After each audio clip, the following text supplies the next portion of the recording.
আসসালামু আলাইকুম ওরহমতুল্লাহি ওবরকাতুহু। মানব জীবনে সপ্তাহে না পারলে মাসে 2-3 দিন এমনভাবে অতিবাহিত করা উচিত যেন সে ডায়েটিং করে, হজম প্রক্রিয়াকে কিছু সময়ের জন্য অবসর রাখে, কারণ দেহে এমন কিছু আর্দ্রতা থাকে যা সময় সাপেক্ষে বিষে পরিণত হয়ে যায়, তবে তা রোজা রাখার মাধ্যমে ধ্বংস হয়ে যায়।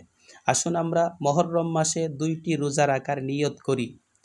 তিরমিজি শরীফের মধ্যে এসেছে, আলী রাদিয়াল্লাহু তাআলা আনহুকে এক লোক প্রশ্ন করেছিলেন, রমজান মাসের রোজার পরে আপনি আমাকে কোন মাসের রোজা সম্পর্কে নির্দেশ করবেন? আলী রাদিয়াল্লাহু তাআলা আনহু বলেন, একজন সাহাবী রাসূল পাক সাল্লাল্লাহু আলাইহি ওয়াসাল্লামকে এরকম একটা প্রশ্ন করেছিলেন।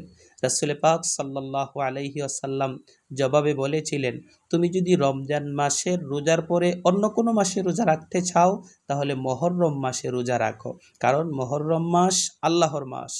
এ মাসে এমন একটি দিন রয়েছে যেই দিন আল্লাহ তাআলা গোটা একটা জাতির তওবা কবুল করেছিলেন, ভবিষ্যতে অন্যান্য জাতির তওবাও কবুল করবেন। রাসূল পাক সাল্লাল্লাহু আলাইহি ওয়াসাল্লাম বলেন, আফদালুস সিয়ামি বা'দা রমাদান শাহরুল্লাহিল মুহাররম। রমজানের রোজার পরে সর্বোত্তম রোজা হচ্ছে মহররম মাসের রোজা। রাসূল কখনো মহররম মাসের রোজা বাদ দিতেন না। রাসূল পাক বলেন, আহতাসিবু আলাল্লাহি আইয়ুকাফিরাস সানাতাল্লাতি ক্বাবলাহু সিয়ামু ইয়াউমি আশুরা। আমি আশা করি আশুরার দিনের রোজার কারণে আল্লাহ তাআলা পূর্বের 1 বৎসরের গুনাহ ক্ষমা করে দিবেন। রাসূল মহররম মাসে 2টি রোজা রাখার নির্দেশ করেছেন।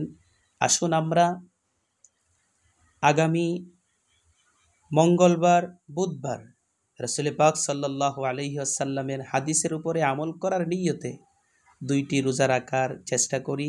আল্লাহ পাক আমাদেরকে তৌফিক দান করুন। আমিন। আসসালামু আলাইকুম ওয়া রাহমাতুল্লাহ।